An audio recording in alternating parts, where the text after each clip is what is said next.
welcome to another high-powered episode of the High Voltage Live Show. I'm your host, Willie Snyder from NEC Code, coming to you live from the Mile High City in Denver, Colorado. I'm joined by my awesome partner in crime, Mr. King James Stalkup, over there in Big Sky Country, Texas, giving all hook 'em horns over there from the Mile High City.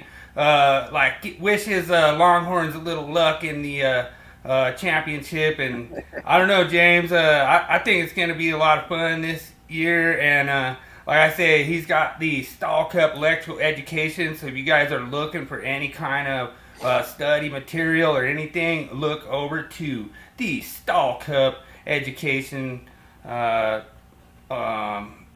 And like I say, dude, you've been just tearing it up on the YouTube channel. Like, I've been blown away. Like, you had like probably 20 in the last week. There was a lot. Like you put them all in there, tool reviews, you know, the different stuff that different content that we produce, and it just means a lot that we do this live, and there's a lot of room for error. What do we have here? Dun, dun, dun, dun. We got a shark in the water. Oh, he sees the blood tonight. Oh, man, Daniel. Yeah, I did another one. I did another repeat one, you know, that James didn't do so well on last time, so we'll see if we can get him. I got him one last week, so we'll see. I might be able to get him on another one. So if you go 5 for 5, Daniel, you got a chance to beat the old King tonight. But it's easy. Like, everyone should get 5 for 5. Like, I make them real easy and everything, you know. But you know, like I say, it's a lot of fun doing them. We have like a really awesome episode for you that we put together. You know, we have some audio from some of the top code making panel members that we kind of got in some of this stuff. And I remember you remember this. I sent you the you know, when it happened. I think it was it was a few years ago. It's probably 2022, 2021, somewhere in there. Mm-hmm. But you know, just stuff like that's really awesome. I try to grab audio from you know, actual people in the industry, so we can kind of get their interpretation on stuff, and it's really crazy because I can guarantee this 2026 is going to be really interesting. And like I said, we've always been on the cutting edge of kind of what these guys are going to do next. I remember you said, there's no way that's happened by January 1st, 2023. Next thing you know, they're like, oh, we're extended to, you know, September 2026, and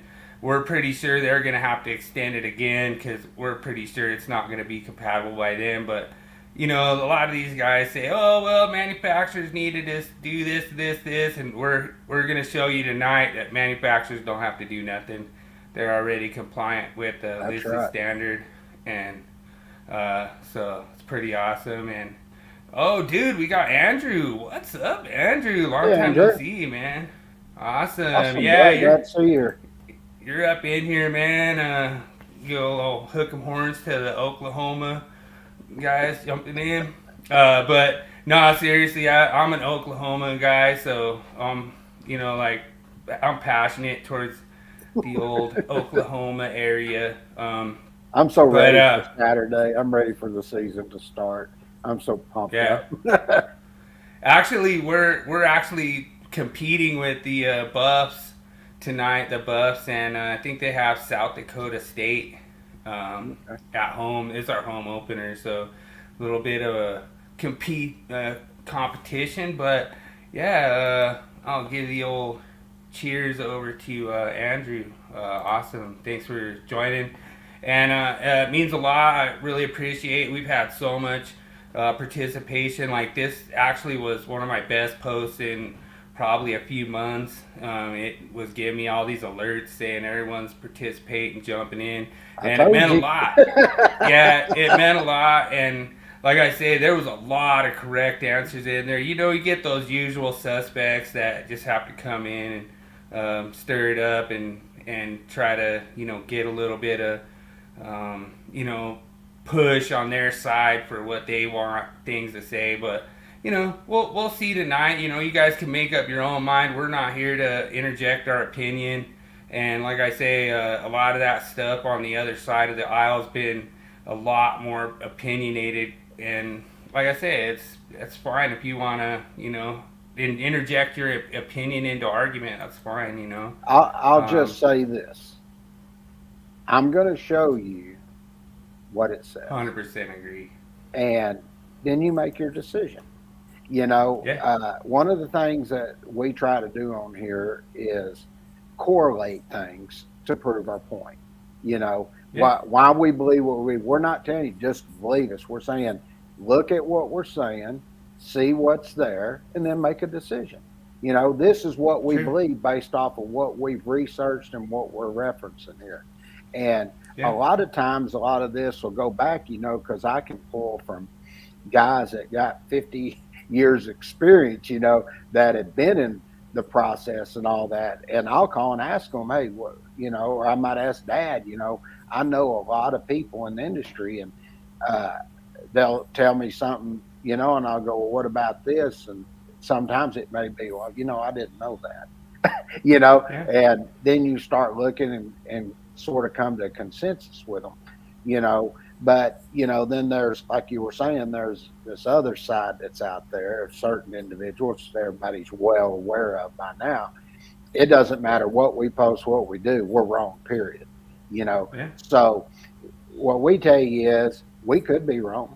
We don't think we're wrong, but make a decision for yourself. And as I always do, how I am, I go through everything. So this tonight's myth, when we get there, I had so much text and a few illustrations there, the file wouldn't upload, so I had to break it up into 2 parts. Okay. So, what I think is awesome, I'll be sitting there talking to you about like whatever we're gonna do for the myth, and then all of a sudden I'll hear your pops come in. No, that ain't right, Snyder. I'll tell you what. And then next thing you know, you're just like quiet. You don't even say anything. Then next thing you know, he'll run it down, and we both learn, and that's what's fun about it. You know what I mean? It means a lot. And then he's like, oh no, you guys are looking at it all wrong. Who the hell's telling you this? You know what I mean? And it's not even us even really saying anything. We're just, I remember that one night I forgot we were coming back, or we're going to eat, I think, or coming back from eating, and you had called, and I remember we said, yeah, they said so and so. He goes, are they even electricians? Are they really that damn stupid? It's not talking shit, Jeremy, if it's true, all right? So, I just want to address that it's Jeremy, only talking shit. Hey, Jeremy, I'll tell you what. You're on tonight. You won't sit here and listen. I'm going to show you the text that's in there, and I'm going to tie it all in, and then you're more than happy to comment on this, anything that you see. If you think something is wrong that's in that text right there, that is accepted and is something that you follow, that is a federal regulation, that in order for equipment to be listed and labeled and be identified, then which they require UL or any testing agency do, and the standards they follow, then you're more than welcome to post here and tell us which part of that's wrong. Okay? So I'll just leave it at that, and we'll get into that tonight. But since we're there, you want to go ahead and get the meme of the week, and let's get to the myth of the week. I'm ready. Oh, yeah. I love this meme, man. It's one of my favorites. All right, let's cue it up, and then we'll get right into starting on the myth of the week.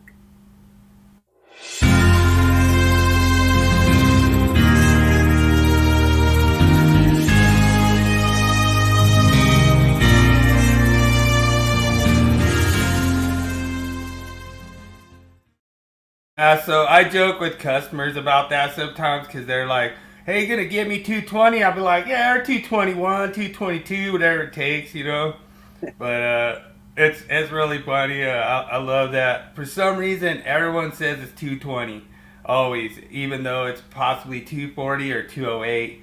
But we just have to know as like electricians, like what voltage we're messing with, and go from there. But like I say, I look for the NEC Code podcast out there. If you want to listen to these on audio, I will have this probably uploaded sometime tomorrow.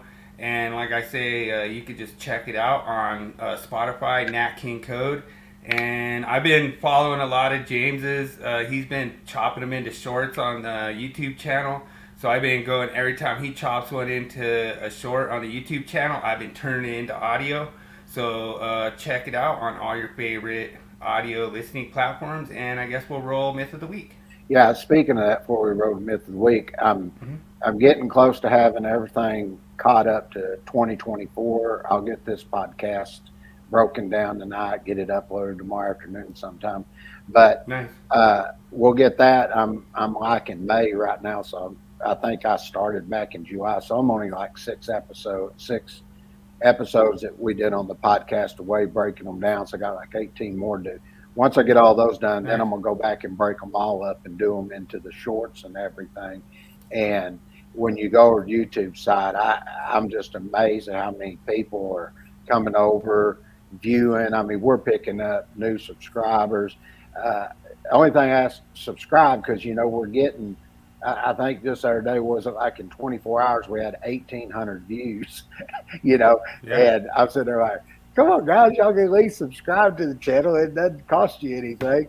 So we appreciate if you subscribe. We love all the views that are coming in. The hours that have watched have gone up so much. I mean, it's unbelievable how many hours are on there now. But what's awesome is we do them live, so you know what I mean. There's a lot of room for error. So, like I say, it's one of those things that's a lot of fun to do for me. Sure. And so I know you like it, and I guess let's roll the myth. All right.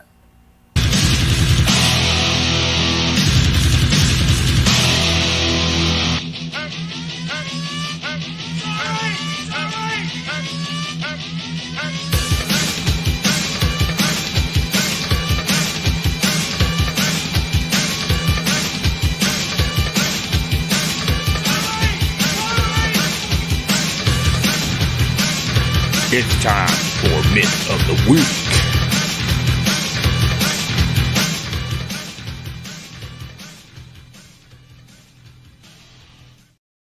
All right, so this is a myth that I kind of ran into in my travels, and I was installing a EVSE charger for a customer, and I kind of asked the AHJ, and the AHJ is like, well, I'm going to refer to the manufacturer's instructions, whatever that says. And so I went and I realized that since I was installing a Tesla charger, that I would go off the manufacturer's instructions, and it basically said that as long as it's hardwired, then GFCI protection is not required. So that's what I did. I went and I hardwired it. Inspector showed up, showed him the manufacturer instructions, showed him that Tesla manufacturer instructions is take a responsibility for that personnel protection. It did say it was complete with personnel protection, and that as long as it's hardwired, GFCI breaker was not to be installed. Now, part of the reason why they do that with this Tesla charger is because they actually have a compatibility issue with Class A devices. So they tell you not to install a Class A device upstream on this EVSE, which the actual charger's inside the vehicle. And so what they have is the manufacturers taking on that responsibility to have those safety devices in place and to make this a safe install. And I don't know if you saw this the same way as me, James, but when that manufacturer instruction says no GFCI protection is required when hardwired, then that means that there's no outlet when it's hardwired, because there's no reason, you're not protecting for anything. You have a utilization at the vehicle, and all that is just a termination to the EVSE. That would be correct. That's the way I was looking at it, but like I say, you get guys out there that just have to kind of like push all this like outlet controversy, and all this like 210.8F, and and that's the whole thing. It's like, I mean, if you want to push that, that's fine, but like I say, this AHJ that I did this job for, he did not mention a single thing about 210.8F, and just goes to show you that 210.8F's become a quite the large boat anchor of a reference, and it's just going to get worse if they don't either delete it or somehow modify it to make it kind of help them out when it comes to this incompatible equipment in the future. All right. You want me to take it away? Yeah, so I know we got audio to support all this. Like I said, we had some audio from... I'm glad that he's finally getting it, you know. So your AHJ's moron. Well, let me, before I get into this, I want to comment on this. This is the typical mob mentality I'm talking about right here. And I've stated this many times on the groups, and this deals with the guys over at ECD. Okay? So what I'm trying to say here, anybody that disagrees with what they're saying, you're a moron, and trust me, they call you much worse than that. And this guy here, Jeremy, we know who it is, Jeremy Wheat, he is like one of the ringleaders. He calls everybody names, him, Ted Fritz, Jeffrey Bauer, all of them. If you disagree with them, then this is the way they talk to you. Now, that's why at the start of this, I said, well, Jeremy, I'm going to let you be able to come on in here and see if you disagree with what the standards say. Now, I've already had this with Jeffrey Bauer, and of course, he hasn't replied back to me now since I've put it on there where he about the installation standards, and I put that on there where they know that. This here, where have I called anyone but you just did, Jeremy. You called the AHJ a moron. You know. Does he remember 2 seconds Yeah, ago? he must be drinking again tonight and he's drunk. Like, he uses that excuse quite a bit. But this just goes to prove what I'm talking about, the way they talk about it. And then they say, I've never said that about anybody. You just did. Everybody saw it. It sort of reminds me some of the things that they're doing When now. did I ever call anybody a moron, you know? Yeah, I mean, it just, it writes itself. I'm just going to say that. Yeah. Okay, now let's take a look at it. All right, now this is product overview. Bill had this. I pulled this off of the myth of the week. He had this put there, and it literally says here, wall connector includes integrated GFCI protection. They're already telling you it has it. It says do not install a GFCI circuit breaker. They're telling you no GFCI protection on it.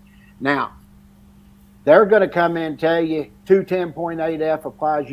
That's an outlet. No, first of all, it's not an outlet. I've been saying that for a long time, but we're not even going to get into that right now. What we're going to strictly base this on is the manufacturer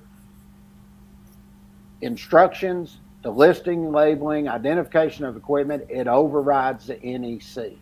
Now, I find this interesting because my dad actually did a video on this, and I just didn't have time to go back and find everything.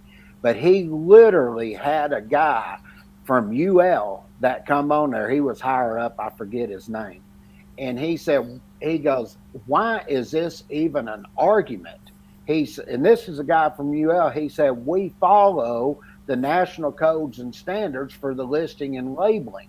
He goes, and once we give that approval, he said, there's nothing in the code that overrides it because we've already taken it into consideration. This was a guy from UL that stated that. And I'm going to find that quote, and I'm going to pull it on here next week, and I'm going to show it. Hope you come on, Go Fan, and tell him he's a moron too.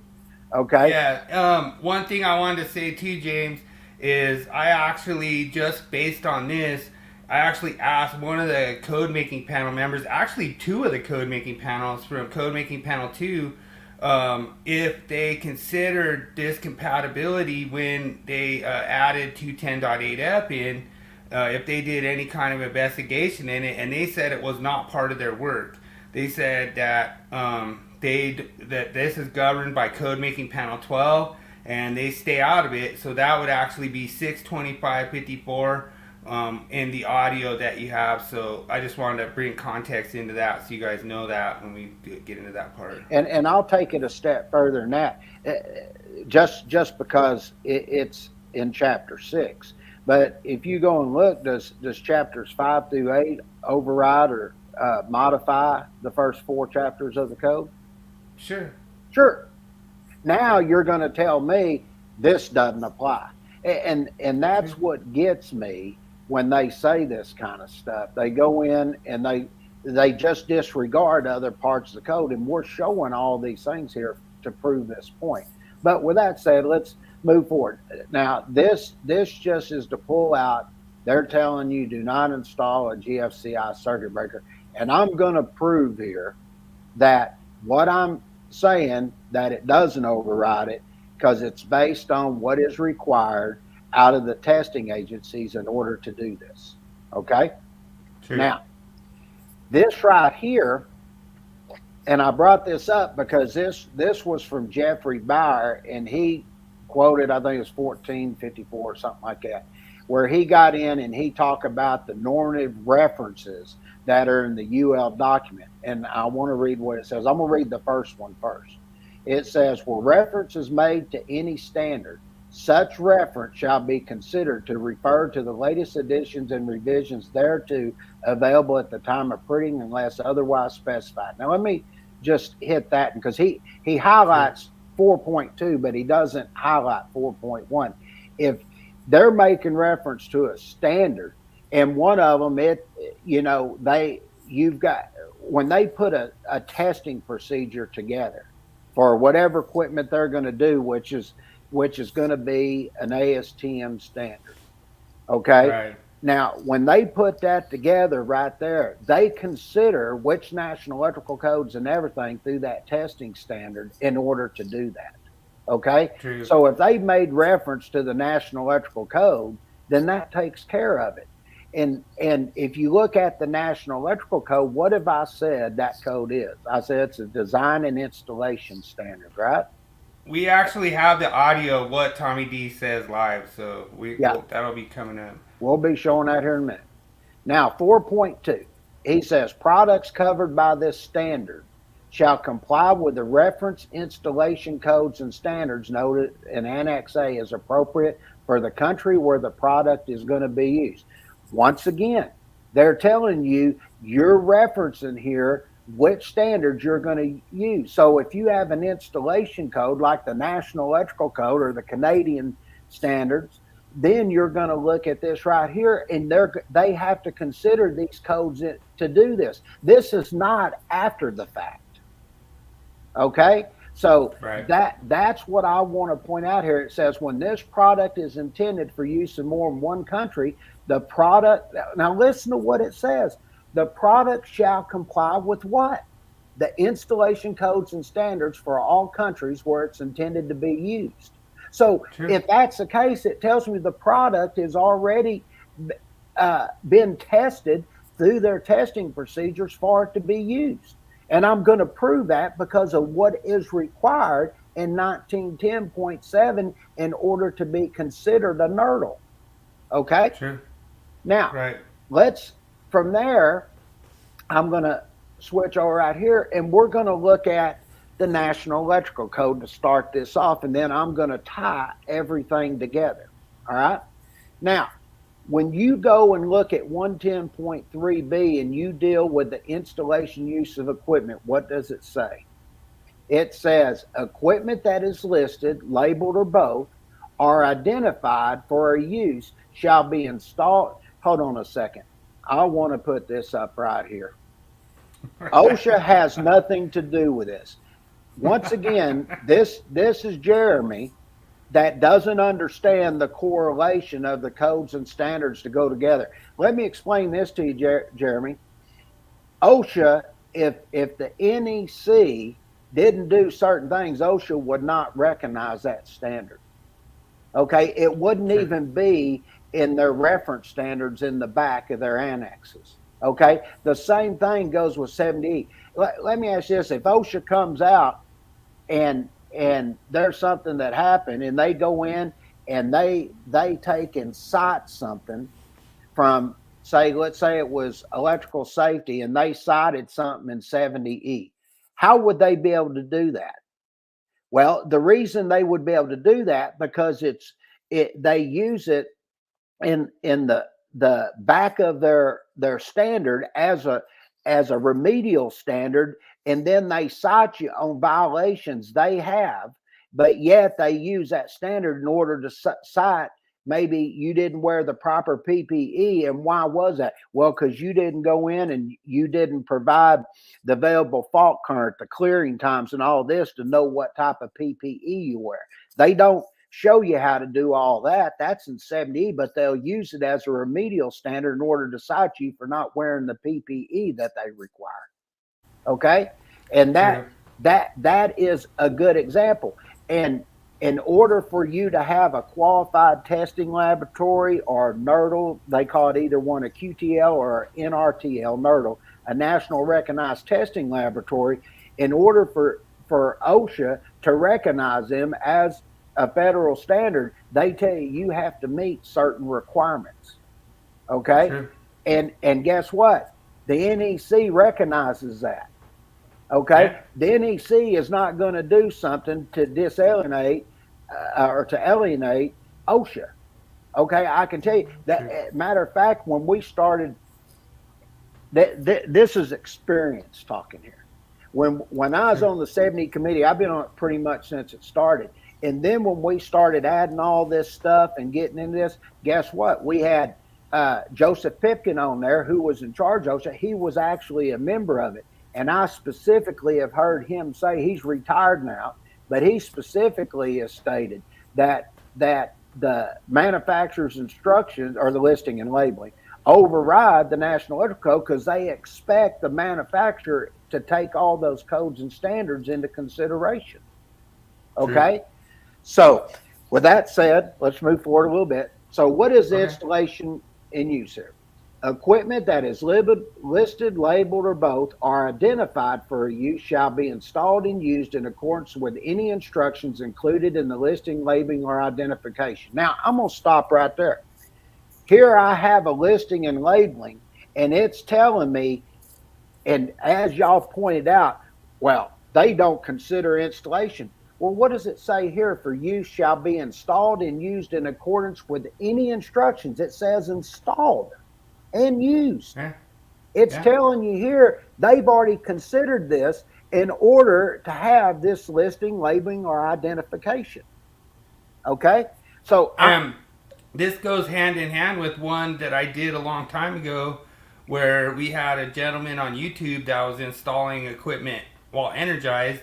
And I was like, I think that's a code violation. I remember we went and we covered it, and it is actually a code violation to install while energized, because the manufacturer instructions tell you de-energize. Does the code tell you de-energize? No, they tell you to follow 110.3b, and 110.3b says step 1, de-energize the circuit. Yeah, and I want to take it a little step further here. When you're looking at this is for equipment that has a listing. This isn't something coming from overseas that's never had a listing and labeling or ever been looked at. Okay? And I'll tell you, as long as I've been doing this, if there's an inspector out there, if they see the listing and labeling on there and look at the instructions and see that UL marking, ETL, FM, whoever, and that they tell you not to do something, guess what? That's what they follow. I've never heard an instructor say, oh, I'm not following what the manufacturer says. Well, let me tell you, if you don't follow them and something happens and you told the installer, and if I was an installer, he would sign something saying, I'm breaking what the listing and labeling says on here, then that inspector in that city will become responsible for that. Sure. And that's what I'm trying to say. You're trying to tell the manufacturer to do so and so. Well, are you going to take responsibility for that equipment now? The manufacturer is the one that's responsible for the equipment. Okay. True. And that goes to the whole point with Tommy D's a member of Code Making Panel 2, and he's saying that it needs GFCI protection, but then NEHA's sitting there saying that it meets the UL standard, saying that GFCI protection is already provided integral on the equipment per the standard. So I think they contradict each other, and especially if Tommy D comes back and says you need to apply 210.8F when they already said it's not even part of their jurisdiction. It's part of 12 making pound 12. So, I mean, that's fine if they want to talk out both sides of their mouth. I'm fine with that. But we'll show that audio at some point. Yeah, we'll get there in a minute. So then when you look at it and you look at 110.2, it says the conductors and equipment required or permitted by this code shall be acceptable only if approved. Well, now, if I'm the jurisdiction and the equipment has a UL rating and I look at that, I'm the authority having jurisdiction. So therefore, I'm approving that equipment based off of that. And then I'll take it another step further here. Look at what they tell you in the informational note, C90.7, and it talks about examination of equipment for safety. I'm going to get to that at the end. And then it says also look at 110.3B that talks about the examination. So they're telling you here at the first, they examine that equipment and everything in order to get it by testing standards in order for it to be what? Listed and labeled. And then they tell you not only that, they tell you this is examination, identification, and one more time, installation. They're telling you it covers the installation and use of that equipment. And then it tells you to see these definitions where you get into approved, identified, listed, and labeled. And when you look at the definition of approved, it says it's acceptable to who? The authority having jurisdiction. But if you go to NFPA link, they have some enhanced content. Let's see what it says. It says typically approval of listed equipment is more readily given by who? The authority having jurisdiction if the authority accepts a laboratory's listing mark. Oh, now, dude, I thought the AHJ was a moron, huh, Jeremy? Yeah. Mm-hmm. I'm showing you right here exactly what NFPA is saying. So you're going to say the people that wrote this enhanced content at NFPA are morons too? I mean, you can't have it both ways, but let's go a little further. It says other options may be available for their jurisdiction to approve equipment, including evaluation by the inspection authority or field evaluation by a qualified laboratory or individual. Now, how many times have you heard me talk about field evaluations on here and going through the typical process in order to do this? Now, look at what it says here. It says where an evaluation is conducted on site. They even have industry standards now that deal with this at NFPA. Just not dealing with the testing procedures. They're telling you things to do here. So you have NFPA 79. You've heard me mention the electrical standard for industry machinery. And I was telling you a long time ago, we actually have a course where we go in and we teach how to go in and design equipment and stuff based on, and believe it or not, we use the National Electrical Code. And we did this probably about a year and a half ago where I went through and showed exactly things that you look for in the code for metal thickness, galvanic action of different metals. I was going spacing from your terminals and everything, how far the bus bars need to be off of the metal and everything. Okay. So no, we actually had this happen on one of the projects. We had industrial machinery that came from a different country, and a bunch of the wires were labeled wonky, and they didn't have a really good one line, and so they wanted to get it listed for the U.S. because it didn't have a North American listing. I want to say necessarily U.S. and Canada together, but it didn't have a North American listing, so they actually went and brought out a field evaluation body. And they went and they checked it out, and they had to like relabel some wires, and they had to relabel the one line, and then they went and put a UL sticker on it when it was all said and done, because then anybody from the US can come and figure out how to wire that thing after they did all that. Sure. And look at this. They got a standard here, NFPA 790. It's a standard for competency of third-party field evaluation bodies can be used to qualify evaluation services. Guess what? Next week, that is what I'm going to do for topic of the week. I wanted to say that because there's a lot I want to go through. But what you're going to see is a mirror that's going to take place with OSHA 1910.7. And what I'm looking forward to here is see, then come back on here and say the same thing, that this doesn't apply now. Or you're going to tell me OSHA doesn't have anything to do it now? I'll show you 790 that sort of mirrors it. Does it not apply either? You know, you can't pick and choose where you want to apply this.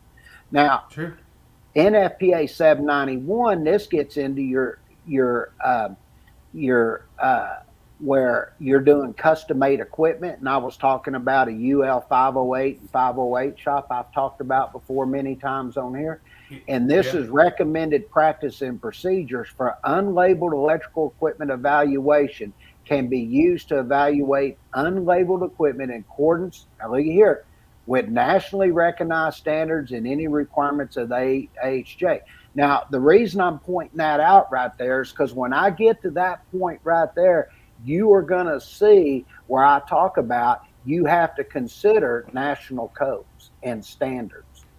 Okay, so they have to take all those into consideration before they give that listing and labeling. And if you're looking at the National Electrical Code, that's a design and installation code. So they're already considering the installation practices. Okay. True. And there could be something where it's like a machine from like another country that's not compatible with Class A device.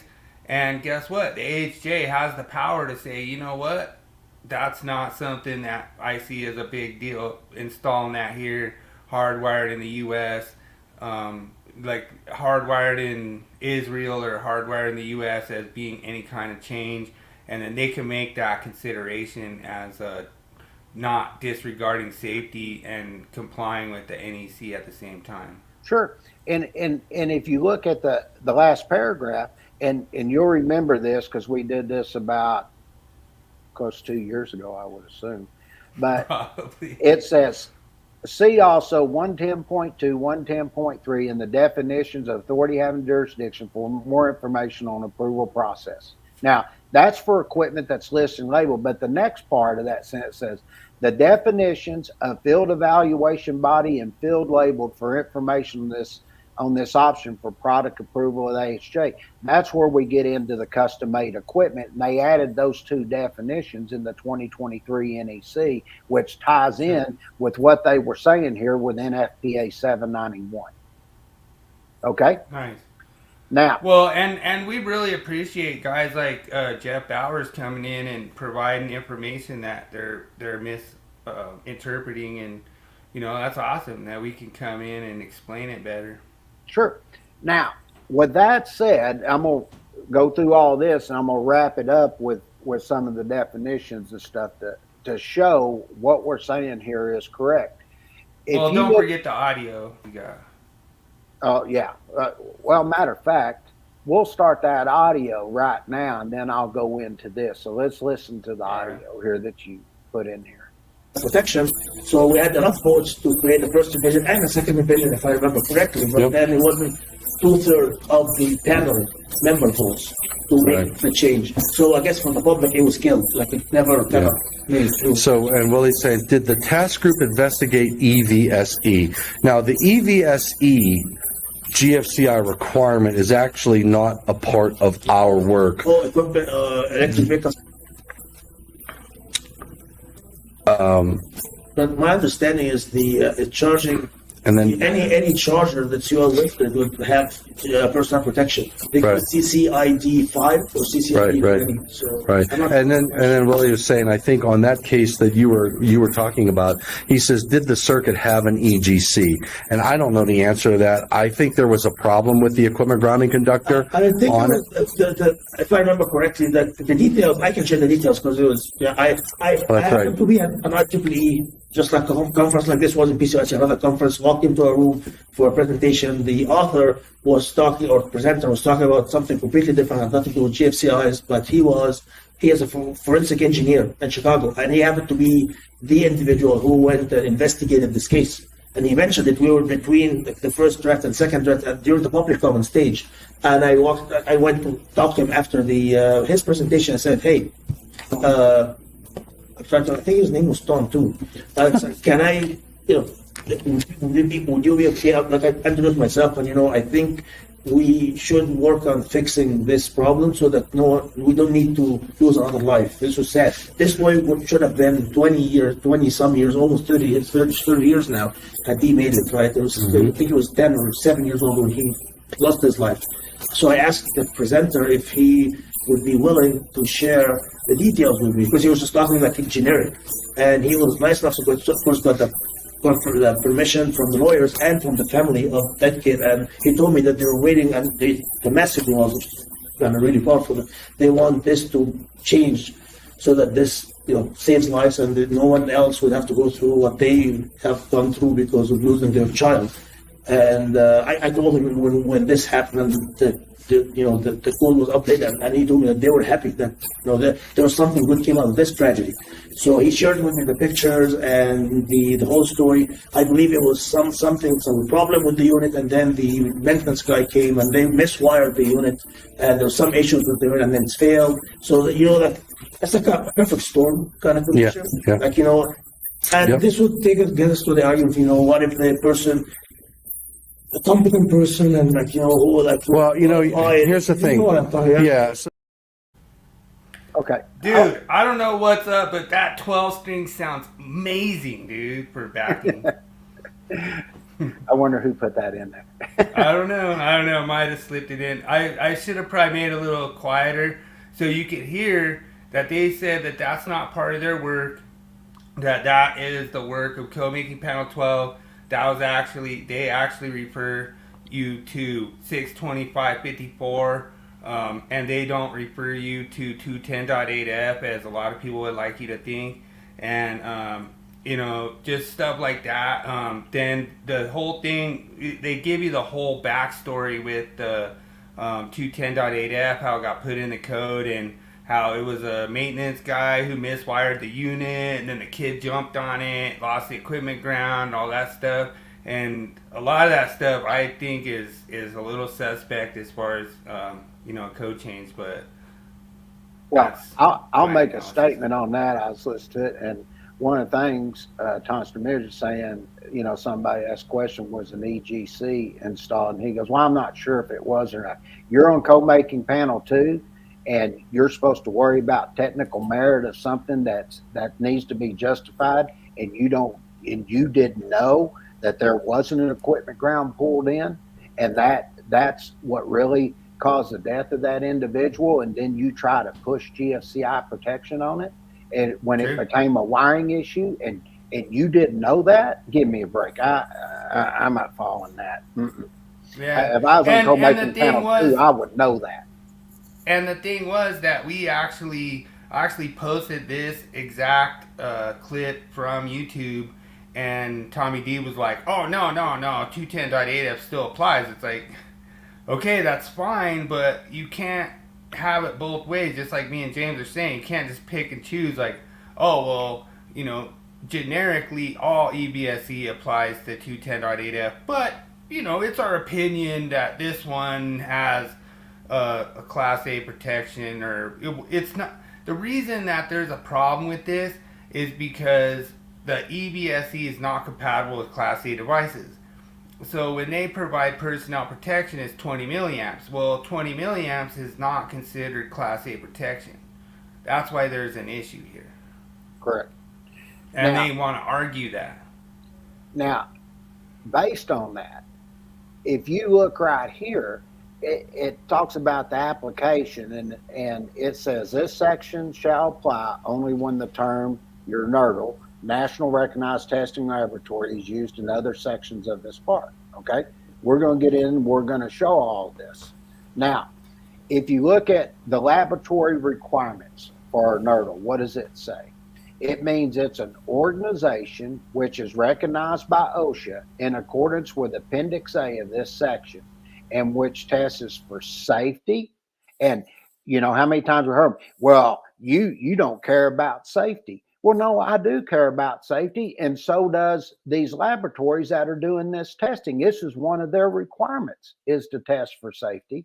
And then it says, and lists or labels or accepts equipment or materials in which meets all the following criteria. Well, let's look and see what criteria in B here you're required to meet. In B1, it says for each specified item of equipment or material to be listed, labeled, or accepted, the NERDL has the capability. Now look at what it's telling you. You got to know here, including proper testing equipment and facilities, trained staff. You have to have written testing procedures and calibration and quality control programs to perform. And then it tells you in order to do that, you have to have testing and examining of equipment and materials. Now look here, for workplace safety. I mean, you can't be more clear than that. They're telling you this, when they do all this testing and everything, give a listing and labeling, they're taking workplace safety into consideration to determine the conformance with appropriate test standards. All right, I'm gonna raise my hand, ask the stupid question that everyone's asking right now. Okay. How does this pertain to residential in a dwelling unit? Well, think of it this way. I'll just use something simple. Say I take and I plug in a toaster. Okay, it's got a little label on there. It's UL listed and everything. Is that toaster there in design to plug in there the correct way in order to provide safety? Sure.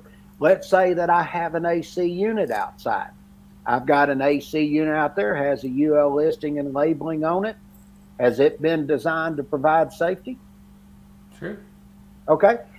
You know, this argument. Does it matter if it's at a dwelling unit or at a commercial site or? No. You're going to tell me I can have this one certain AC unit on residential and it's the same one and I use it on commercial. It performs a different application. But it's not designed for a workplace. Yeah, that's what I'm trying to tell you. You know, the equipment is designed with safety in mind, but I'm going to get it further detail into that in a little bit. And I'm going to show you that, you know, utilization equipment, whether I'm plugging something in or I'm hardwired, it has been designed in order to provide safety, period. Okay, that is one of the things they take into consideration. And look at me too, because it says experimental testing and examining of equipment and materials for workplace safety purposes to determine conformance with appropriate test standards or performance in a specified manner. Now, let me ask you this. Let's say I have an AC unit residential there. Okay, do the 70E document pertain to that guy right there as the same as it would if somebody was working on it in commercial? Oh yeah, because that's his workplace that's working on it. That's right, workplace safety. You know, when you go look at the 70E, we just don't say this only applies to commercial and industrial. We never say that. Why is that? Because workplace safety applies anywhere you're going to be doing any type of electrical work. You need to do it in a safe manner. That's same with equipment. Equipment has to be designed for whoever's going to go out there and work on it. So okay. let me back you up just a few steps here and try to kind of get some background here on this 1910. What is the reason for this 1910? Was it just for workplace safety, or was it to make a standard that complies to all electrical installations? Like, what is the whole, I'm just trying to figure out what is the whole reason for this 1910? What was it put into place just strictly for workplace safety, or was it put into place for appliance safety for all applications? It was put in place for the national recognized testing laboratories and what the requirements are out of them in order to give a listing and labeling to a piece of equipment.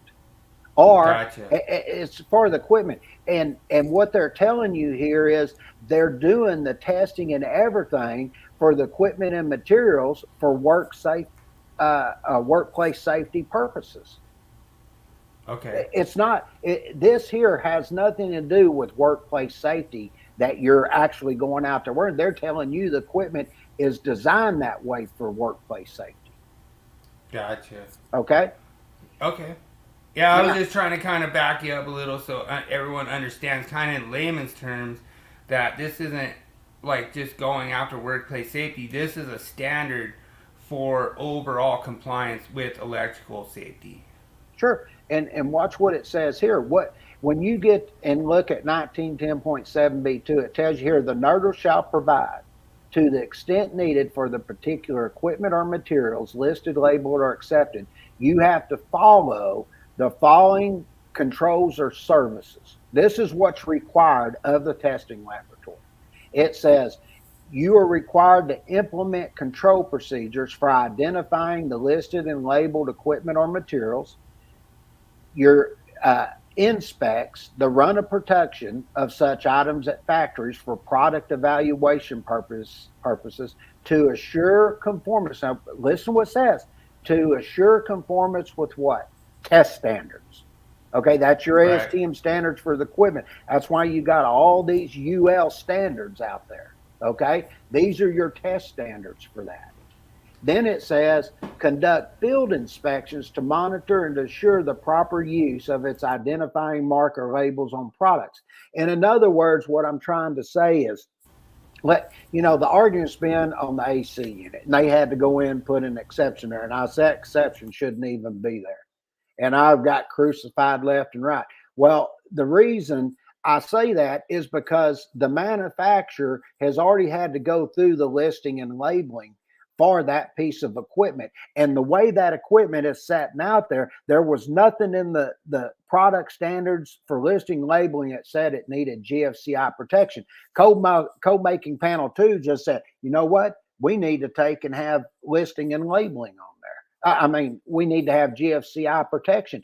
But yet they never submitted anything that showed that there was an urgent need because it was killing people. The deaths that they come in and they used in order to need that GFCI protection. One of them was a kid that got killed, which was sad, but that had to do with a wiring man. It had nothing to do with the AC unit. And the other 2 or 3 that they had on there when this started was technicians out there working on something and not doing it in a safe work environment and not applying 70E. That's what it was based on. So in other words, what I'm trying to say is, in my opinion, I don't think they had the technical merit to do it. And in order for me to prove that point, is they actually put a task group together that went out and did all this testing and everything. And the report was submitted in a TIA. And they had enough members on Code Making Panel 2 that they completely rejected that TIA and wrote their own TIA. Now, when that happened, Jeremy and all them, they started posting out going, see, you don't know what you're talking about. You're stupid. You're a moron. Call me all kinds of names. And they will verify this happened. I said it isn't going to stay. That was the time when Ryan Jackson probably got up on the General Assembly floor and did his mic drop, they said, and they were all oohing and ahhing. And I said, no matter what he says, I said, when it gets to the Standards Council, I said, they don't have the technical merit to do what they did. And I said, the Standards Council is going to overturn that and they're going to use the original TIA. Well, what happened? Exactly what I said would happen. So this is... Dude, I was blown away. Honestly, I was blown away because you were like, this is what's going to happen. It's not going to be compatible. There's no way they're going to do it. And what I didn't know exactly, but I think, and I could be wrong, I think what was happening was Code Making Panel 2 didn't want an exception added to 210.8F. Mm-hmm. And they were trying to get away from an exception, and then the Standards Council said, nope, there's going to be an exception for 2023. That's right. And the thing that blew me away is that there's still a TIA out there. That's right. And it still hasn't been resolved. Well, the interesting part about it is, in the 2026 Code Making Panel 2 resubmitted the same TIA that got rejected by the Standards Council. That tells me something's not right here. If you got rejected for another one, you need to disregard that thing. But I'm not going to go too much more than that. I want to prove my point here. We can't get into all the places where I was right because mine got rejected, and I proved that an outlet does not have to exist on an individual branch circuit. So sure, where'd Jeremy go anyway? He's not I don't know, disagreeing with anything. But yeah, I don't know. He was getting a little mad. Like, I think he was like stroking out. He said, Bill, like a whole bunch of times. So I was like, man, he must be stroking out in the chat over there, And then he's saying, oh man, OSHA has nothing to do with this. And I was like, all right. Yeah, they do. And that's why that's why I try to tell people that watch the podcast. Post all the comments. So I just posted them all, and like, you're not here. So well, most of them he's cussing in them. But when you get in, and I tell people this, just look at what we're showing you here. This is federal here. So this is not like something we're just making up here. We're showing you the words. We're not giving you opinions here. We're showing you what it says and what it means. So when I look at B3, look what it says. The NERDL is completely independent. It's completely independent when they give us listing and labeling of employers subject to the tested equipment requirements and of any manufacturer or vendors of equipment materials being tested for these purposes. So they're completely independent when they do this. And then they tell you the NERDL maintains effective procedures for what? Producing credible findings or reports that are objective and without bias, and handling complaints and disputes under a fair and reasonable system. Okay, now I'm going to show you why that is. That is the main thing. Why is that? Well, when I get in here, to me, this is the meat of everything. And you'll see why I laid this out the way I did, because I want you to see exactly what it says. Get to this first, then this is the meat of everything right here. Okay? Mm-hmm. So you've heard me specifically state test standards, right? Yeah. I've been over and over that. And it says the appropriate test standard refer into where B1I2, which is what we just looked at over there, is a document which specifies the safety requirements for specific equipment or class of equipment, and it is recognized in the United States as a safety standard providing an adequate level of safety. Now, I just want to stop right there for anybody listening to this. They're telling you that they've created a test standard here that when they do this testing, that it's providing an adequate level of safety for anybody that's going to be working on that in the workplace. Is that correct? True. Okay. 100%. Then look what it says. Now, anybody that argues with this, and that's why next week I'm going to do my topic on NFPA 7.9. It's going to be quite a bit of stuff we're going to go over. But when I look at C2, look what it says. Compatible with and maintain current with periodic revisions of applicable national codes and installation standards. Now look at that. If it is considered, and I've stated this over and over, I said, if you look at the National Electrical Code, nobody ever argues this. I said, it's a design and installation code. Okay? True. It's a standard, not a manual. A lot of people get that wrong. Yeah. Looks like we got Team SOS up in here. What's up, Adam? How's it going, brothers? Here in a little while, brother. Let me keep going what I'm going. Get me back to full screen. He's just gonna finish up. Sounds good. Now, as you look at that, there's your national codes and installation standards. Okay. Now, I've already had, Jeffrey Bauer. He is arguing with me left and right, and telling me I was a twit and all this other stuff. And I said, it says right here, Jeremy, national codes and installation standards have to be considered when they're designing this equipment.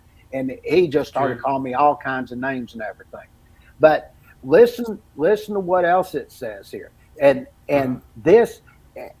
I brought this up to you or not when we were talking about it. it says developed by a standards developing organization under a method providing for input and consideration of views of industry groups, experts, users, consumers, governmental authorities, and others having broad experience in the safety field involved. Now, what does that sound like? It sounds like the code making panels for the National Electrical Code. They have manufacturers and everybody in their industry groups. You know, you've got people that belong to the inspectors, that belong to contractors. It just goes on and on, all different ones that are in there because they're developing a standard. So this is not, when they put a test standard together, it's just not by somebody that has an interest just in that piece of equipment. You see what I'm saying? They use everybody in order to do this. And then it says, in lieu of those first three paragraphs we just read, the standard is currently designated as what? An ANSI standard or ASTM standard. Yeah, that's it. ANSTM. Yeah, for evaluations of your products and materials. So if ANSI. Right, if I look at C2 there, it's telling me that all these people are looking at any applicable national codes or installation standards. And so if Tesla brings their equipment in, you've got all these people looking at it and they tell you don't put GFCI protection on it. Guess what? They've already considered the National Electrical Code. True. Yeah, okay? 100%. And what I would say is if you disagree with what I'm reading here, you know, I'm going to get upset. Put it in the comments. Tell me where I'm wrong with this. Okay? Got you. Now, as I go through that a little bit more, it talks about you could have an alternative test standard. It says, if a testing laboratory desires to use a test standard other than the one allowed under paragraph C we just looked at, then the Assistant Secretary of Labor shall evaluate the proposed standard, determine that it provides an adequate level of safety before its use. Oh, true. I thought OSHA didn't have nothing to do with equipment. True. You know? Yeah. And then look at this. A testing organization desiring recognition by OSHA as a NERDL shall request that OSHA evaluate its testing and control programs against the requirements in this section for any equipment or material it may specify. The recognition procedure shall be conducted in accordance with Appendix A to this section. Well, guess what Appendix A looks at? It looks at your different national code standards and everything else in order to do this. True. So, look who we got in here now. We got the Gypsy over there, Texas Connection in the house. Hey, Gypsy. Yay. Awesome. How's it going, guys? Hey. Yeah, dude. That's so awesome. Give me awesome, brother. Give me about 5-10 more minutes and I'll be wrapping this up, guys. Okay. All right. Now, with all that said, then we go back and we look at the National Electrical Code. What does it say? Well, here's your definitions. What is the definition of identified? It says, recognizes suitable for the specific purpose, function, use, environment, application, and so forth, were described in particular code requirements. Now, that goes back to what I talked about identified, and I was showing a while back how to take equipment, and you would use a National Electrical Code, certain sections to design that equipment that you would see the testing procedure recognize that was pulled out of the code. Then it says some examples of ways to determine suitability of equipment for a specific purpose, environment, application. Look at here. Include investigations by what? A qualified testing laboratory, which is a NERDL, for listing and labeling, an inspection agency, or any organization concerned with product evaluation. Now, yeah, and you were right about that whole thing about it coming down to Code Making Panel 1 too, because a lot of these references are Code Making Panel 1. That's right. Now watch this. It talks about labeling. Look, this is where you attach a label, symbol, or identifying mark. I'm not going to get into all of that, but it also says at the very last that in whose labeling the manufacturer indicates compliance with appropriate standards or performance in a specified manner. It didn't say in compliance with the National Electrical Code. It said appropriate standards. So they're telling you that they're taking the National Electrical Code or any other standards to take care of this. And then it says in the informational note, it says, if a listed product is such as size, shape, material, surface texture that is not possible to legibly mark the complete label, then the complete label may appear in the smallest unit container, which is packaged. So they're telling you, you look at this label, and if the label's there, then you have a piece of equipment that's listed and labeled. Okay? And then what are you complying with? You're complying with the language that was given by Code Making Panel 1 in the National Electric Code. Exactly. And look at this. It says equipment and conductors required or permitted by the NEC are acceptable only if they've been approved for a specific environment or application by the AHJ as stated in 110.2. Listing or labeling by a qualified testing laboratory provides a basis for approval. Now, look at this. Equipment and conductors required or permitted by the NEC are acceptable. Well, if I have a listing and labeling on here, they're telling you right here in their own enhanced content that it's what? Acceptable. Yeah. I mean, and I'm glad that GoProPan agrees. Yeah. Then it says, see also 90.7 regarding the examination of equipment for safety. We're going to get to that here in just a second. Then you get to your listed equipment here. Okay, the same thing happens here. It says meets appropriate designated standards or has been tested and found suitable for a specified purpose. If they're telling you, like the Tesla charger we just looked at, their product evaluation standard there, or document they have there, it tells you that it's suitable for what they're telling you for that specified purpose. It's already been tested and found that way. Okay? Then it says, listen to this, the means for identifying the listed equipment may vary for each organization concerned with product evaluation, some of which do not recognize equipment as listed unless it is also labeled. Okay? Use of this system employed by the listing organization allows the authority having jurisdiction to identify a listed product. Okay? So just as you're following along with this, what does it say I need to do for examination of equipment? And this is where we're going to wrap up. And there's going to be another one we're going to talk about here in a minute too. It says, okay, for specific items of equipment and materials referred to in this code, examination for safety made under standard conditions provide a basis for approval where the record is made generally available through the promulgation by organizations properly equipped and qualified for what? Experimental testing, inspection of the runs of goods at factories, and service value determination through field inspection. This avoids the necessity for repetition of examinations by different examiners frequently with inadequate facilities for such work and the confusion that result from conflicting reports on suitability of devices and materials examined for a given purpose. Now, nice. That right there is telling you that you have standard conditions providing a basis for what? Approval. Safety. Well, for approval is what they're getting to here. Well, yeah, approval of safety, based on safety.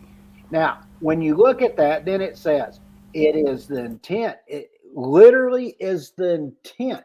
We're going to get into this of this code that factory installed internal wiring or the construction equipment need not be inspected at the time of the installation of the equipment except to detect alterations or damage. If the equipment has been listed by a qualified testing laboratory that is recognized as having the facilities described in the preceding paragraph and that requires suitability for installations in accordance with this code, suitability shall be determined by applications of requirements that are compatible with this code. And then you look at the notes, and where do they take you once again? 110.3, and then we get back to Article 100, and it tells you see the definitions for listed and reconditioned. And then you got your Annex A of the list of product safety standards. And guess what standards are back there? Oh my God, UL is back there in Annex A? How can that be? So now that right there, you're an idiot. Now that goes to show you, but I want to look at this last part. The enhanced content, what do they say for 90.7 in the examination of that equipment? And it says testing laboratories, inspection agencies, and other organizations concerned with product evaluation publish lists of equipment materials that have been tested and meet nationally recognized standards or that have been found to be suitable for what? In use in a specified manner. Then it says the NEC does not contain detailed information on equipment or materials, but refers to products as listed, labeled, or identified. Oh, you got to be kidding me. You mean the NEC, the people who write the code book, they're telling you right here, the NEC does not contain detailed information on equipment or materials, but refers to the products as listed, labeled, or identified. So if they're referring to you that, and you've got a product that's listed and labeled, and they tell you don't put GFCI protection on it, the NEC's referring to it. True. I mean, and everyone who said false this week, everyone who said false was correct. Yeah, I mean, it literally King says James it right proves here. It right there. Then it says, see Article 100 for definitions. Then, and I went through all the definitions to tie it all in so you could see what I was talking about. And then look what it says. Many certification agencies also perform field evaluations of specific installations in order to render an opinion on compliance with NEC requirements along with any applicable product standard. You've got to be kidding me. You mean that if I take and I'm doing a custom made equipment and I look at NFPA 791 and I'm using OSHA 10.7, the requirements for the testing authority that's going to be going out there, a NERDL or qualified testing laboratory, what do you want to call it, they're telling you here that they're literally going to render an opinion on compliance with NEC requirements along with any applicable product standards. You've got to be kidding. And then look what they reference you to one more time. NFPA 790, NFPA 791. How about that? Now, let's look at the second paragraph. Let's see what they say. NFPA does not approve, inspect, or certify any installations, procedures, equipment, or materials, nor does it approve or evaluate testing laboratories. Oh, well, if you don't do that, who does it? Oh, that's right, Jeremy. It's OSHA. That's why they have to deal with this.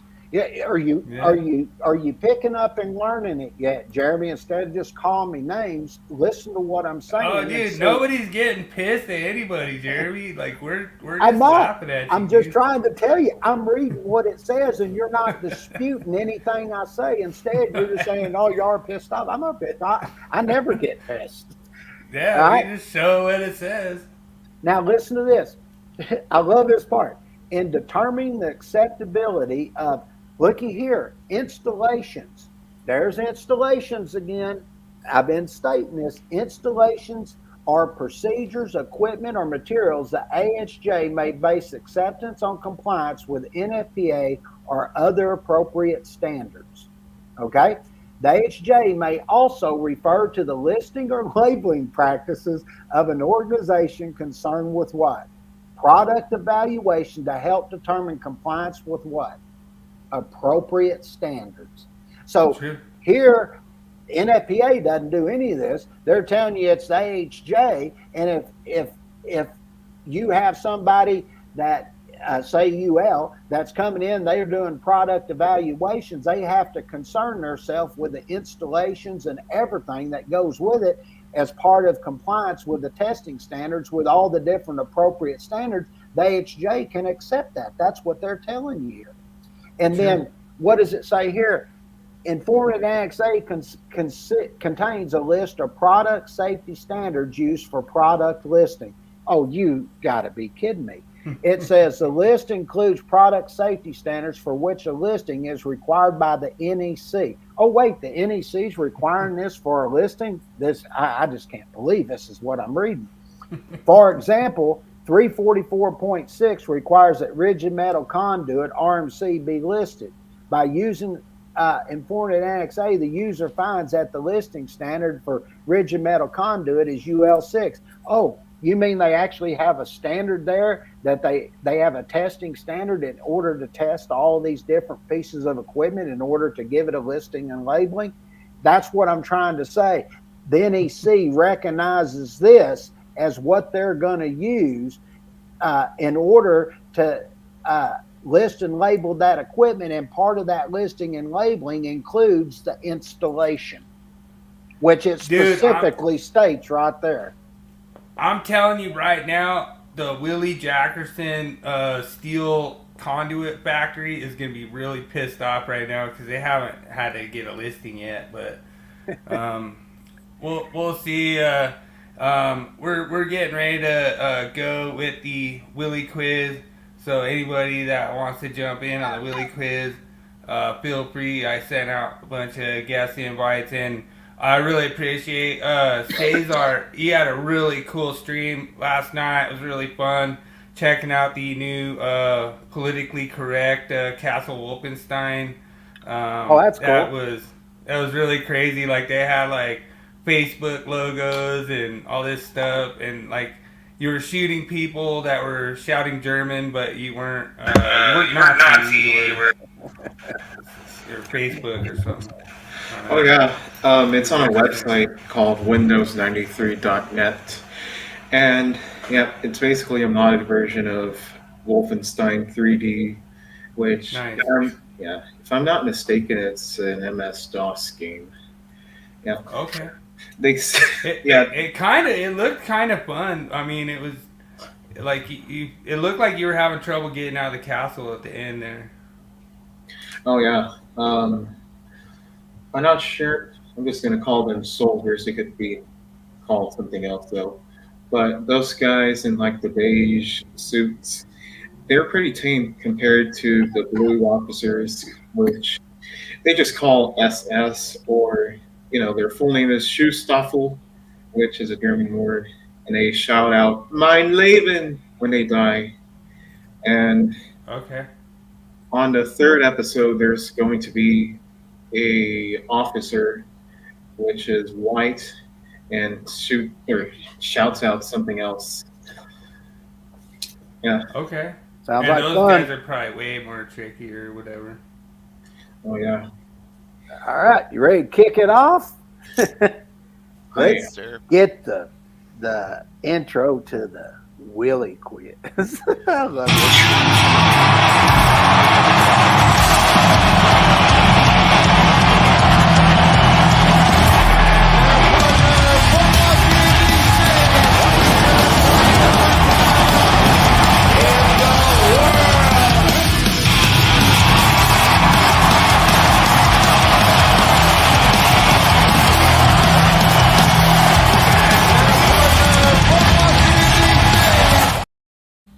I have to do the little. Dude, like Adam is way better at it. Like he falls down, breaks his TV, knocks his chair down. I break But that wall. hilarious. One time. yeah, it's so awesome. All right, question number 1. Which notorious bank robber? Oh, just by the way, I messed up. I didn't put the topic in the thing, which is notorious bank robberies.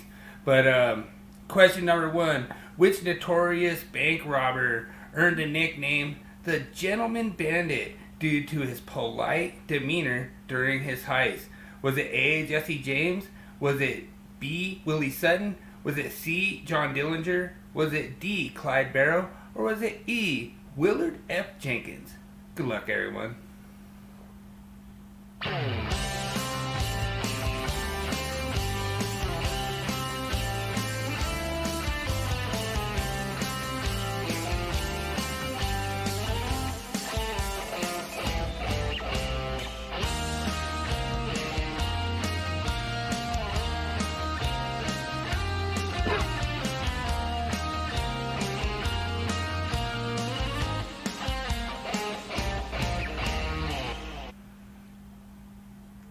All right.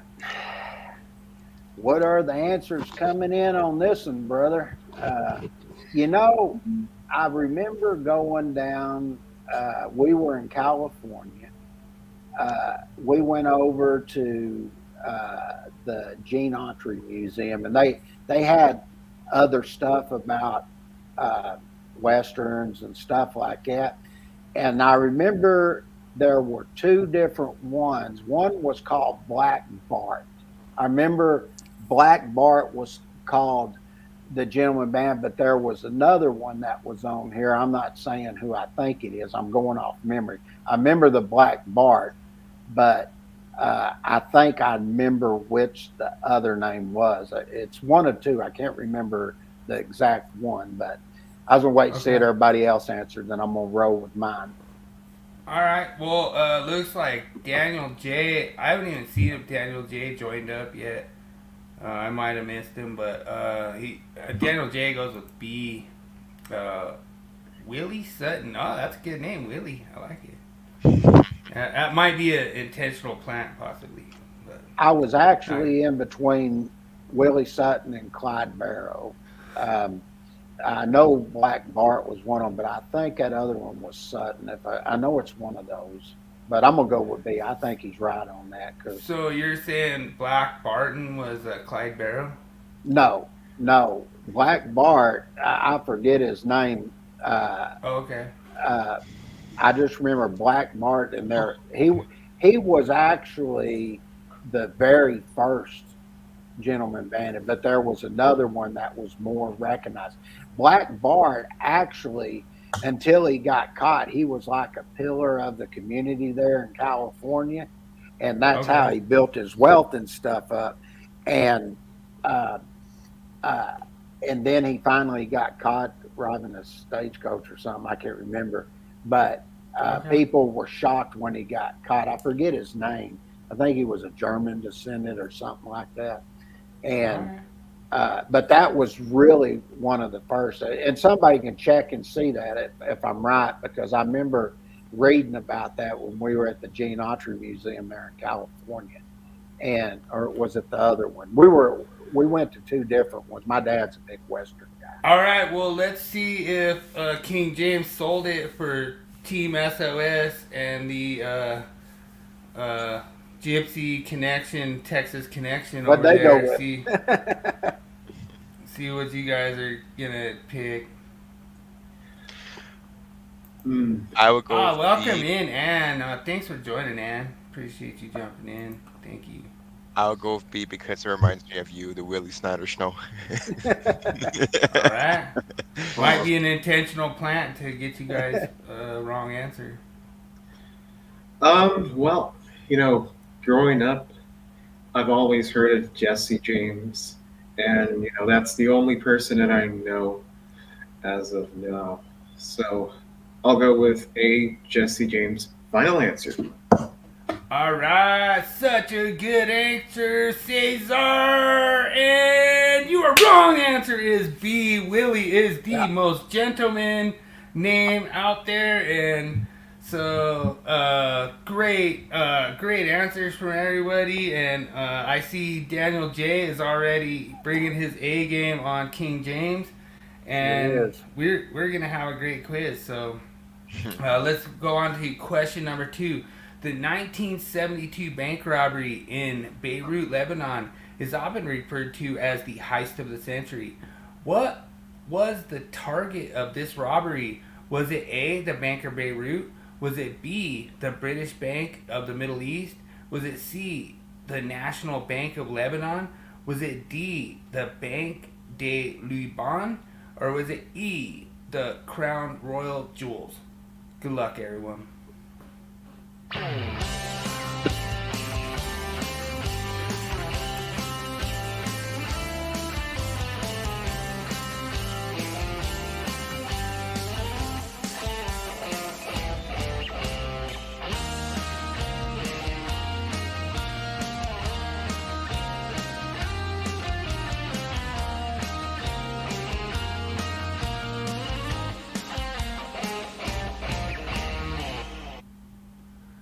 All right, so super easy quiz. I could tell that Ann is like really jumping in here. That yes, this is my channel. This is not the second SOS channel, but Adam's more than welcome to claim it as his second channel. No, never, never. I will have to know all the high voltage stuff, and I have so much learning to do. I have to catch up.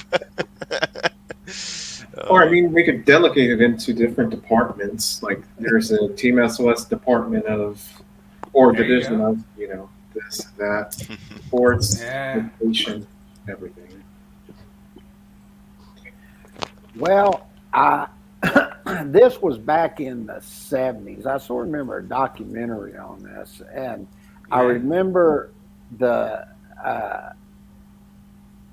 they were invested into the area, and it was the British. I think it had to do, because I think, if I remember right, the Rockefellers lost a lot of money on that, and they owned the British. I didn't know it was called the British Bank of the Middle East, though. But I do think it had to deal with the Rockefellers and the British Bank. So Ann is going E. I'm gonna go with B. I think it has to. The target was the British Bank, because a lot of people were upset with the British and everything back then. So I'm probably wrong, but I like Ann's answer. She thinks they were after the royal jewels. I That's a don't good believe they answer. kept the royal jewels over in Lebanon. I think they were. I think that's what they were trying to get. Like sounded like, I don't know, maybe. I'm gonna go with the British Bank. We'll see. All right. Well, looks like you copy Daniel. Daniel says B, British Bank. So let's see if copying Daniel will work for you. We'll see. All right. What do you guys say there, Team SOS? I'll probably follow the train. I'll go with B as well, the British. Yep, B, final answer. Everybody's following me just because I watched the documentary. Oh man, like you guys just went and copied Daniel, and I don't know if that's gonna work out, but this time it does. You are correct. The answer is B. Question number 2. So we have 2 good answers so far. Everyone's leading. All right, 1933, John Dillinger and his gang robbed the first national bank in East Chicago. What unusual object did they reportedly steal besides money? Was it A, gold bars? Was it B, a police badge? Was it C, a police car? Was it D, a train schedule? Or was it E, a police baton? Good luck, everyone.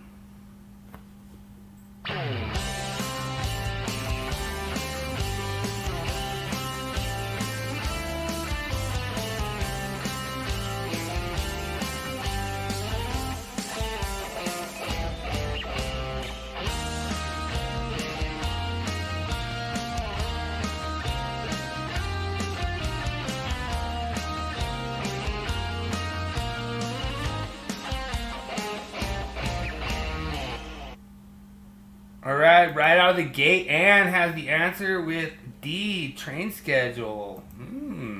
Interesting. This Yeah, one is an that's interesting one. Now, in 1933, I sort of remember a little something about this, because I saw, where they talked about John Dillinger. There was actually a movie on it, but 1933, that was in Chicago. That's where he killed Officer O'Malley, wasn't it? Yep. Yeah. Oh, Daniel goes E. Yeah. Police baton. Ooh. So Oh. that's when he killed the officer. So that becomes interesting, because I really don't know the answer to this, but I would assume he stole something from the police, because that's True. when he killed O'Malley. That's what my mind went to. And I would True. think they would be wanting to get away from that area. So I would True. go with C. I would think they would still stolen the police car to flee. But I do know that's when he killed Officer O'Malley. Yeah, maybe Oh. he wanted some memento for a trophy too. He could have just stole his baton, but I would think they would want to get out of there, because they had See, guns Daniel? and stuff. Daniel's got a good answer. Daniel's got a good I'm answer. gonna go with C. I think he would have taken him and his gang would have taken the police car to get away. We got a tough decision for Team SOS over there now. Definitely, I whatever he stole would have had to be in possession of the police and all that. So, Right. yeah, I'm torn between a car. Like I'm torn between C and E. Yeah, I was too. So I'm gonna go with E. Yeah, I think they already have their own car. I don't think they need to steal a car for that. Well, I would have think because when they were in there, the police had it right. That's why they killed O'Malley, and I think that if I remember right on that, they were sort of surrounded a little bit. And I think didn't. If I God, it's been so long ago. Wasn't O'Malley killed in the alley? Yeah. Okay, that's what I thought. Sure. So Yeah. if he was killed in the alley, I would have think there might have been a police car nearby and they used it to get away. Maybe. I don't know. Let's see what Cesar thinks. Well, I don't know what they would do if they stole a police baton. I mean, I don't know. Maybe they would have like hit not a criminal, but a victim or anything. I don't know. Police badge, same thing. Would they try to like slit the eye of a victim or so? I'll go with C just because it's the most, It's probably wrong. yeah. Well, I'm not certain. I'm really glad that the Texas connection came together to both unite and pick C because you guys are right. You got it right. It was a police car, and the baton was a bullshit answer, and it was really funny because I just made that one up. I totally just like a police baton wasn't even involved in the whole thing, but they actually did steal a police badge too at the same time. But like I say, it was not like the police badge was gonna overshadow the police car. Like the unusual item was the police car with the police badge. So I was right on all the O'Malley stuff. It was in the yeah. alley. I mean, Okay, I guess yeah. if you said they stole a police badge, you would technically be right. But like, you're not gonna say that was the unusual item. If you said that was the only unusual item they stole, then you would technically be wrong. But I don't know. That was kind of a trick question, and I got you, Daniel. Got you. My guess was process of elimination on that one. That was a hard question. Yep. Yeah, you that's got good, it right. Mason. All right. So, what was the name of the bank robbery attempt in 1974 that led to the infamous Stockholm Syndrome? Was that A, the Great Train Robbery? Was it B, the Nuremberg Robbery? Was it C, the North Hollywood Shootout? Was it D, the Brinks Job? Or was it E, the Stockholm Bank Standoff? Good luck, everyone.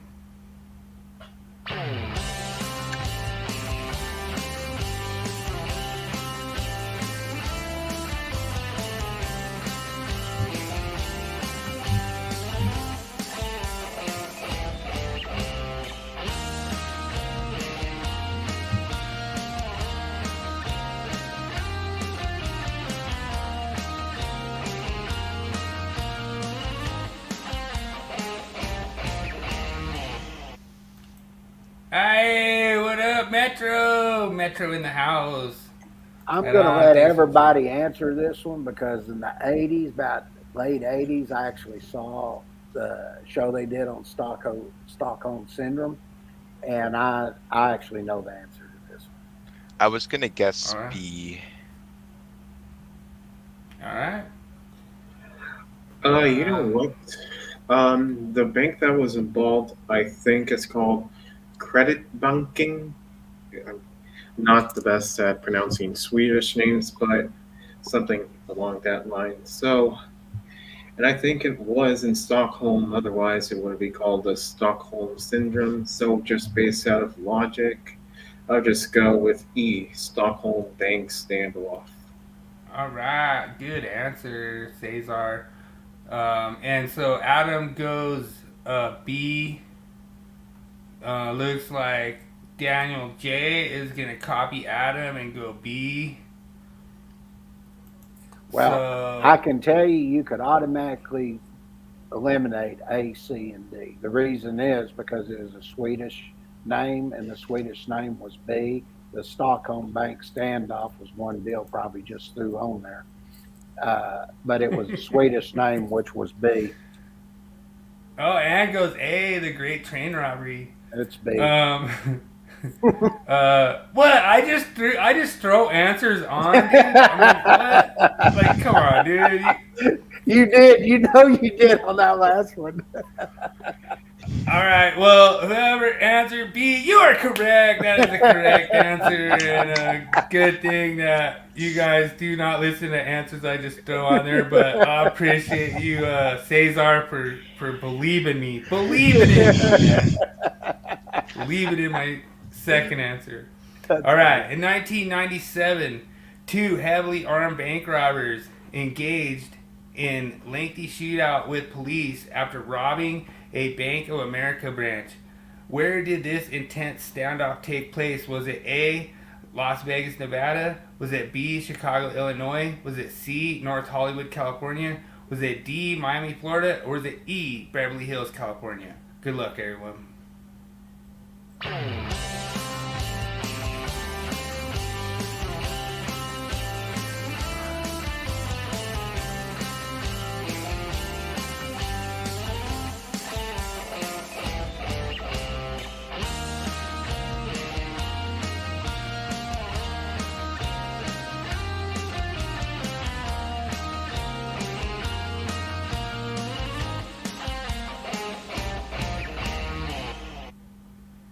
Well, I really love the fact that we have Ann up in here just giving such great answers and just making all my answers just so much, so much fun. Well, and I do not throw extra answers in here, just so people know. I appreciate you doing the last 2 questions on ones I already knew. And I didn't know, I mean, I like how you threw the bullshit answer in E again because it's near Hollywood. I didn't know it was North Hollywood, but I actually remember this on the news when it took place and the standoff and everything that was going on. I just remember it being, they were in Hollywood. So my answer is C. Yeah, I was going to say C as well. C, final answer. Oh, you guys are all correct. That is the right answer. And like I say, I thought I would get a little Beverly Hills in there. And Ann comes through with a final correct answer. That's awesome. Go ahead. Say who's the king this week. Go ahead. Say it.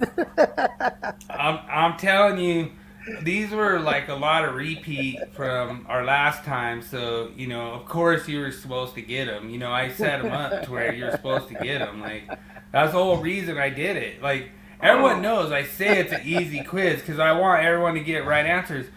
So Adam knows me the most. And the number one thing I do, Adam, at the end of the quiz, I have a pickle shot. So I have my pickle shot tonight, and like I say, I even say it's pickle shot night. I'm still on vacation. It was a lot of fun, and I really appreciate all your inspirational stuff that you do, Adam. It means a lot, and like I say, we really love the Team SOS podcast, and like I say, it's really cool doing a collab. Love hanging out with you two, GFC over there, Cesar Blanco. It's really a lot of fun.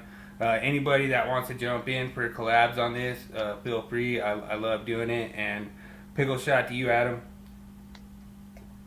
Unfortunately, I'm out of pickle shots. I did it all.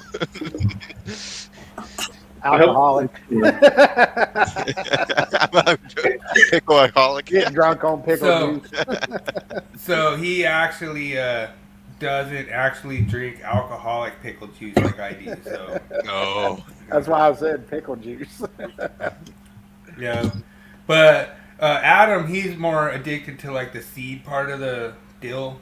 I think like more it's like a dill seed kind of thing, but I don't know, Adam. I'm just guessing, but you don't have to tell people like why you're out of pickles because you're just like addicted to the seed part. But I might be a bit of a pickleaholic, maybe. Who knows? I gotta go. Maybe right after this, I'm gonna probably actually head to the grocery store and get me some more pickles. there you go. Well, no, thanks a lot. That whole reason I made that tradition was because of you, and like I say, it's funny. My wife is like, "Hey, you want me to get you some pickle shots?" I'm like, "Yeah, better be ready for Thursday, just in case." End of the show, I don't want to be caught without, but no, it means a lot. Supporting your addiction. Yeah. See, she is. Dude, I'm telling you, tonight the little soundbite I was playing my acoustic. That's not even close to what's getting ready. I had a whole new addition to my studio. I sent it to you, Adam.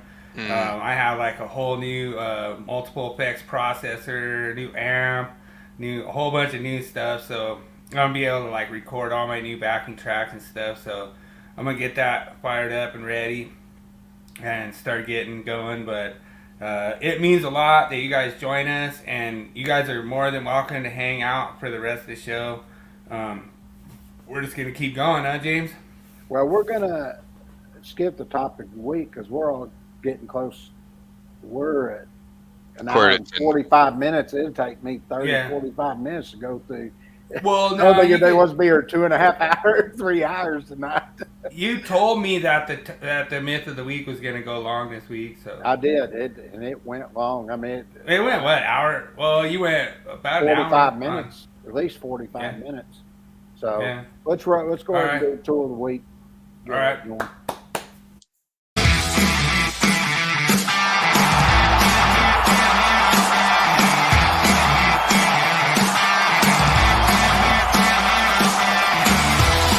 It's time for Tool Review of the Week. Sponsored by Electricians Only Tool Review and Nipex Tradesman.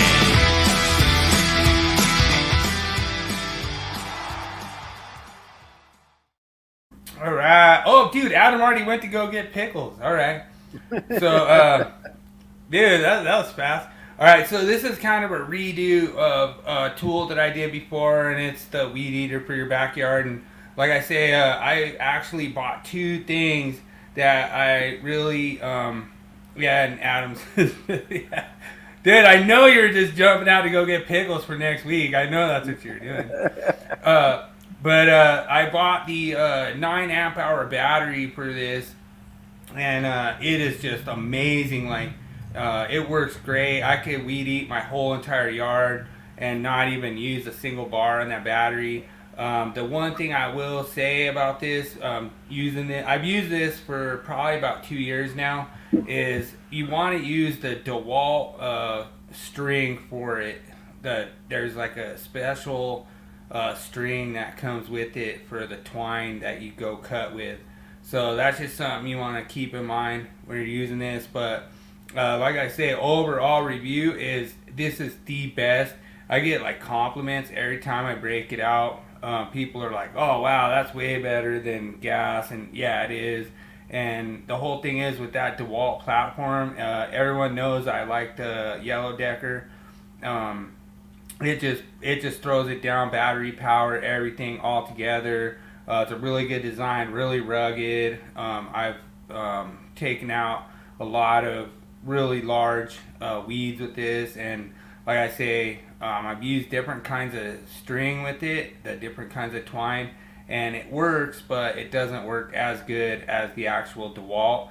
So if you go to your local hardware store, they will have the DeWalt style twine that goes with this, and they'll show you how to do it all and everything. And like I say, this is probably one of the best, I would say, yard tools that I own. You can pretty much do anything with it. So it's a follow-up review, but like I say, I've owned it for 2 years and it just tears it up. I love it. It's one of the best tools I own. So for yard work, but sometimes it's good to come back and do a review because you've got to use it for a while. And you can sit there and say, that sucker's still pounding, baby. It's a great freaking tool. I mean, that, anybody can go out and use something brand new and it works great and everything. How did it hold up for a few years? True. And that's a real review right there. And you're saying, 2 years, it's still kicking rear end. That's a hell of a tool. Yeah, the little twine thing is easy to take off and restring it, put the twine back in. The power is there. Like, I would put the power up against any gas-powered one. It really works good. And like I say, I don't know if Cesar knows too much about how I do on Code Question, but I try to find a code question to try to stump King James on and see if he can get him live. So let's go to the code question. All right, let's see what you got this week. All right, Article 495, one training multiple requirements for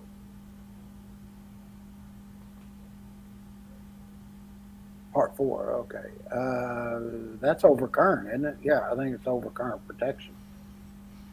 Oh, James, man, we had a lot of controversy on this week, and you're correct. It's over current. That's 6 for 6 right there, baby. 6 for 6, dude. I'm counting I've done hundreds of these. I've done over 100 of these questions, and I think you missed a couple. I got you on a couple. I did get you on a couple. Got me on 2, and it was the second answer. I thought it was. I said, I can't remember. It's something I don't ever look at, and I was like, it's either that one or this one. One of them I flipped on, and I lost the flip. And the other one I just guessed at. That's all right. I don't care. It's been like, all right, so we've the done Wall of Shame. You'll love this Wall of Shame. Done about 140 episodes now. Missed 2. That ain't bad. All right, Wall of Shame. Shame. Shame. Shame. Shame. Shame. Shame. Shame. Shame. Big shout out for the like out there. I love you guys smashing the likes and hitting the subscribe. And this is a big shout out to one of the guys on here. He posted this, and man, this thing is a mess. It was crazy because he posted on there Wall of Shame, and I was just like, what is going on there? There's so many stupid things happening there. Like, that's actually cover photo for Wall of Shame territory there, Wow. I mean, you have like so many weird things happening there with grounds and neutrals combining, and like bushings just being used all weird in the side, and the breaker just kind of like slapped in there. I guess this was in Mexico. Wow, and, that's something else there. Yeah, and so I guess he sent me a picture, totally redid it.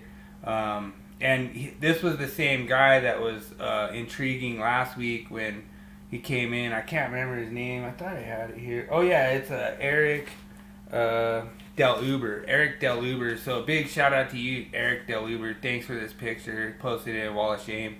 And he cleaned it up a lot better. It looked nice. He put a sub panel in there, took all the wires apart, made them all go to the correct It looks thing, like that breaker's feeding. It's got multiple wires coming from it.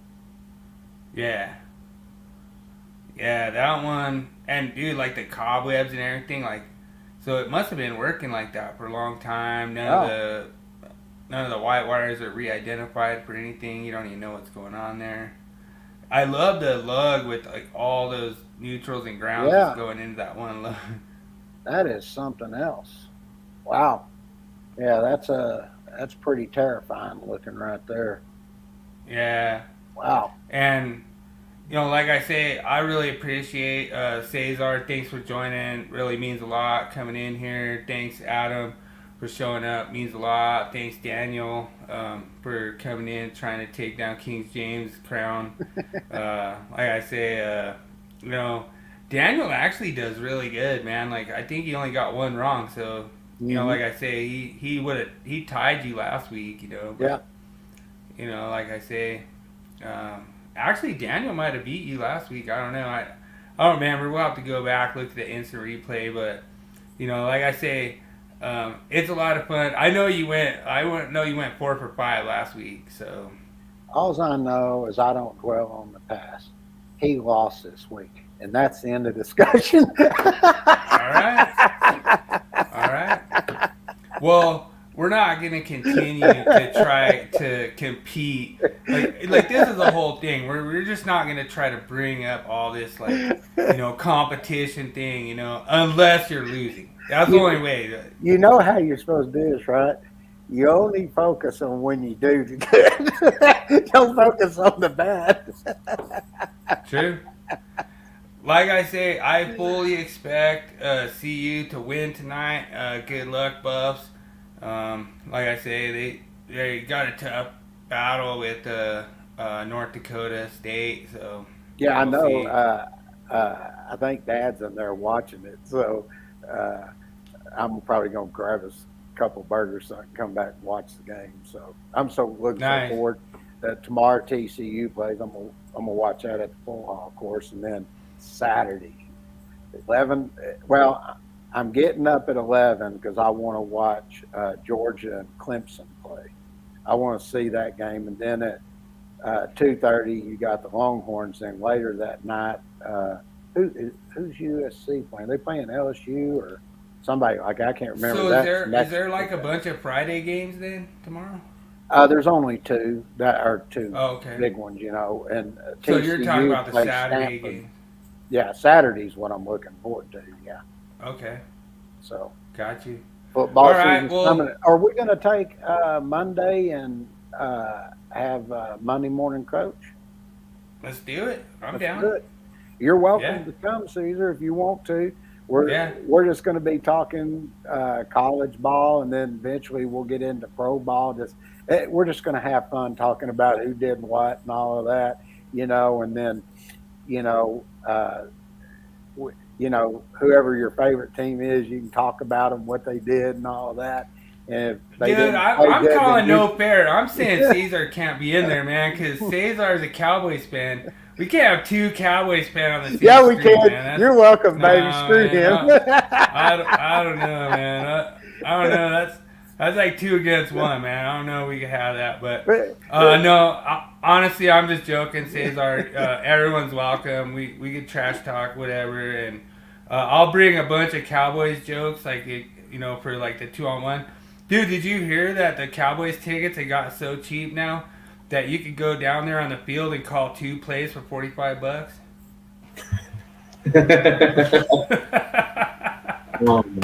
I'll say this. I wish that was true. I would love to do that.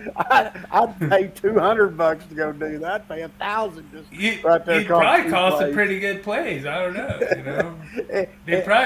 They probably say, nah, just keep your $45. That is a great lead-in right there too, because one of the things we're going to do that you're allowed to do is question the coaching. That's why it's called Monday Morning Coach. We think it'd just be fun. Everybody just talk all kinds of crap. Yeah. And the thing is that's so fun now, Cesar, is that you can pick any college team you want. You can pick any pro team you want. You could just decide you want to just bomb on somebody that did something stupid. I want to do like a final countdown segment, like at the end of the show. Like that'll be like our last segment, and just whoever like just broke it down at the end of the game and just won the game. It doesn't matter what they do, even if it's victory formation. Just how they brought it together and just won it at the end of the game. Like whatever team I pick. Next week, if we can find somebody, I'd like to get somebody that is a Georgia fan and a Clemson fan. That would be, because that's the big game this week. And then next week, it'll be Texas and somebody that's a Michigan fan like your brother can come on. What's up, Cameron? Awesome, Cameron jumping in here. Appreciate you, Cameron. Yeah, dude. And Cameron's willing to join too. Like anybody's like welcome to join. But like I say, we're just gonna try to find some Georgia and Clemson fans and maybe stir up a little dogfight and, see what we can come up with. Like I said, we like controversy. Like me and James, we've never shied away from controversy. And you could see, Cesar, that these guys come in here, they talk all this crap, They come in here like, give an example, where was it? They're just like, and I'm like, what are you guys just having a stroke over there? Like what's going on? And just like, oh man, you're the idiot, just like that. And the whole thing is, like, they're not saying anything of what their position is. They're just calling names, Yeah. And so that's what's so fun when we get into this controversy, especially when it comes into football, is that it's like you have to say, like, what that coach did wrong. Like, you can't just say, oh, that guy's an idiot, Because that ain't going to work for us. You got to actually, I'm going to try to have coherent arguments as far as, like, what I feel they did wrong, different play calls, and we might actually break them down. We'll see what I can put together to send you, James. I might be able to send you some stuff, prior to Monday. I'm going to do an intro, get everything ready for Monday. We're just going to come on at 7 o'clock. I'll start posting it out. If you just want to come hang out, have fun, talk football, that's what we're going to do. And we're going to still call it high voltage, but we're going to put football podcast or high voltage football. Monday, yeah, we'll have Monday morning coach. I'll do some things that look good on that and have like a little entry and all. It'd be freaking awesome. We'll have fun. We could actually change the intro too, if you want. Yeah, we're going to change the intro.